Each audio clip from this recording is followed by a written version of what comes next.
Siyempre, walang kasawaang manok yan, no? Manok tayo ngayon. At siyempre, ang aking lulutuin ay nilagang manok na merong ano tawag dito? Bagyo Pechay. Ayan, medyo mura ang Bagyo Pechay ngayon. At saka ang ating isang buong maliit na repolyo. At syempre, 180 lang bili ko rito, no, sa manok na isang kilo siya, no, isang kilo. Tapos, ito yung mga sahog, may luya. Syempre, igigisa ko siya. Ayoko yung diretso laga para malinamnam at masarap. Syempre, masarap naman ako magluto, guys. Lalo na pag binablog ko, inaayos ko talaga. At syempre, gusto ko may pagmamahal. Alam niyo naman, pag may pagmamahal, yummy yan, di ba? syempre, pag may pagmamahal, masarap, malinamnam. Wow! Tulog ng pag-ibig. Pag may pagmamahal, masarap, di ba? Wow! Alright, guys. Sige na magluto na tayo. Samahan niyo po ako. Hapyaw-hapyaw na lamang po ang aking gagawin para hindi masyado mahaba ang aking pagluluto. Tara na, guys. Ayan, guys, pinagsama-sama ko na ang bawang, sibuyas at luya. Siyempre, walang kamatis siya, no? Ayan, pinagsama-sama ko na yung mga pagmamahal natin dyan. Ayan. Gisa-gisa tayo, gisa-gisahon. Bawang, sibuyas at luya lang yan, guys. Ayan, lagyan natin siya ng paminta. Ayan, pamintang krat ang nilagay ko para ramdam na ramdam natin yung medyo spices niya, guys. Nakalive si Ma'am Joy, ayan. Habang nakatutok tayo, Joy at si Josh, nakatutok yung dalawa kong alagay sa kanila. Ayan, so gisa-gisahin natin, guys. Ayan, ayan. Guys, nilagay ko na yung manok, sinama ko na. Actually, yung manok na yan, habang hinugasan ko yung mga gulay, hinihiwa ko yung mga spices niya, ay binabarang ko to ng patis, no? Patis at saka pamintang pino para maniksik yung linamnam, no? Yan, pantagal din ko ng lansa yung patis natin. So, ganyan ako magluto ng nilagang manok at nilagang baboy, no? Nilalagyan ko sila ng patis para mawala yung lansa niya. Alright, iwanan po lang natin siya ng ilang minuto para maniksik ang mga kalooban. Buwan! Ayan! Lalagyan na natin siya ng tubig, guys. Yan, medyo luto-luto na yung manok natin, no? Hinaan natin ng konti. Ito na siya ng tubig. Ayan. So, lagay natin ang ating Knorr chicken jaran. Iwan lang natin siya ng ilang minuto at lakasan ng konti ang ating gatong para mabilis kumulo. Alright! Lagay na rin natin yung patatas, guys. Okay? Para sabay po na sabaw. Ayan. Ilan lang naman to patatas na, isa lang naman to. Kasi marami naman na siyang gulay, guys. Yung repolyo, isang buo, tapos pechay bagyo, di ba? So, ayan, nilagay ko na siya. So, mamaya natin siya haluin. Alright! Ayan, guys, ang aking nilagang manok. Ayan, kulo-kulo na siya, guys. Ayan. Mukhang masarap. Sabaw pa lang yan, guys, ha. Ayan, medyo malambot na siguro pati yung patatas. Ayan, oh, luto na siya, di ba? So, lalagyan na natin siya. Tingnan natin kung luto na yung patatas. Pag luto na yung patatas, well, luto na yan. Ayan, guys, tingnan natin kung malambot na ba yung ating patatas. Let me see. Ayan, ayan ang patatas. Aba, malambot na nga, guys. Ikahanap pa tayo. Ayan, isang patatas lang naman yan. Ayan, so yung mga manok natin, kalambutan na rin. So, lagyan na natin yung ating mga gulay. Pero before that, kailangan lagyan natin yung magic sarap. Magic sarap. Medyo lumabo dahil sa usok. Ayan. Ayan, teka. Sarap. Ayan. Halu-haluin, guys. So, parang ang linaw naman ito. Ayan. Tapos lagay natin yung mga gulay. Ano kasi mga gulay, guys? Ayan, oh. Ayan. So, lagay natin. Ayan. Lagay natin siya. Ayan. Jiran! Ayan, kumukulo na yung ating nilaga. Ayan, siyempre, ilalagay ko na itong ating pechay bagyo, guys. Ayan. O, diba? Okay lang, konti yung laman natin. Maraming gulay. Tampakan natin ng o, diba? Pampahaba yan ng buhay, guys. Kaya masarap yung gulay. Healthy na. Mura pa. O, yan, takpan ulit natin. Huwag natin masyadong haluin. Baka malamog yung mga gulay, ha? Iwan lang natin silang ganyan. Alam nyo, guys, nagluluto ako. Ang dami, diba? Tingin madami. Pero makain po kami sa mga gulay. O? Oo, totoo po yan. Marami siya maghapon naming pagkain yan. So, ang naging budget ko dito is 250, 250. O, kasama na yung mga sahog dyan. Ha? Ang compute ko dyan, 250. So, maghapon na yan. Kaysa pagbibili kami ng lutong ulam, pagpalagay natin ang lutong ulam namin is sa 130. O, tanghali lang yun. Tapos another 130 ulit. O, tapos bitin pa yun. Ano yun, ha? Hindi yun na tawag doon. Hindi 1 to sawa yung pagkain namin doon. Bitin na bitin kami doon. O, hati-hati kasi kami doon. O, diba? So, unlike dito, pag nagluto ka ng lutong ulam, 1 to sawa ka. May sabaw pa. Masarap, diba? Alright, guys. Ayan. Jaran! Dahil maulan ngayon, guys, nagluto ako ng nilagang manok. Ayan po ang sahog ko. May repolyo, isang buo po yung repolyo. At then yung pechay bagyo.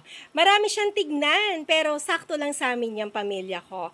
At yan po ay tanghalian at hapunan na namin. Isang lutuan lang para tipid sa gas at tipid na rin sa ulam. Hindi ho, joke lang po yun, guys. Bali, pag nagluto kayo ng ulam, 1 to sawa po yan, 'di ba? Yung sabaw niya, at syempre maulan ngayon, so pagkasarap po na manghinain po na may sabaw, mainit na sabaw. So tamang-tama po itong niluto ko ngayon. Ayan, fresh na fresh po yung aming manok na nabili. Diyan lang po sa labasan, no? Alright guys, samahan niyo po ako, tikman natin. Ayan guys, for the moment of the truth. Tama ba yun? Ayan, tikman natin, guys. Ayan. Hindi siya masyado matabang, hindi siya masyado maalat. Pwede naman magpatis after. Alright! Ang sarap niya, guys! I love it! Mwah!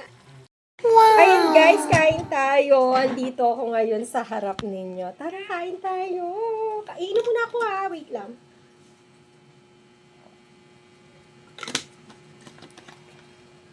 Hoy! Sumasali na naman yung pusa ko.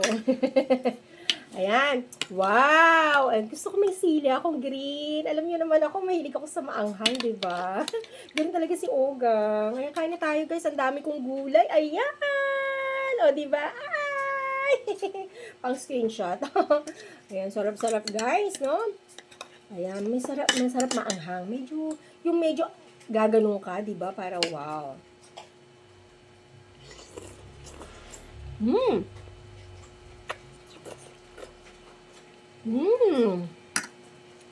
Sarap.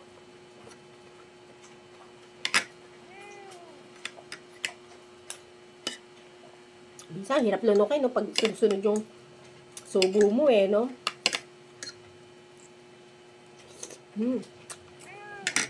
Kaya ayoko magkamay, Mahirap.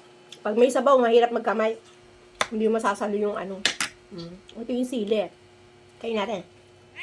Hindi siya maanghang. Kala mo lang. Hindi mo naman sa miming. Miming ko.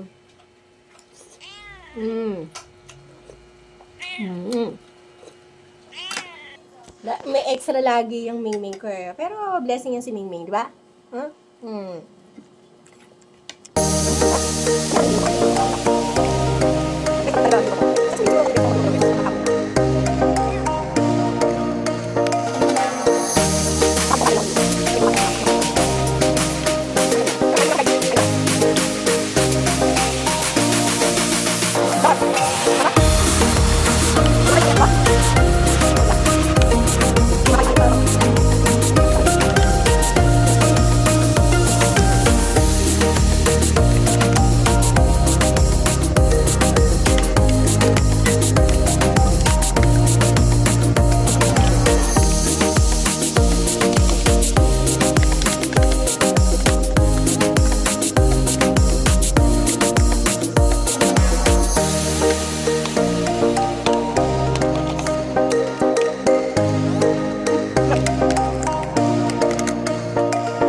Thank you, guys! Sana nagutom ko kayo. Alright, guys. Salamat po. Bye! See you!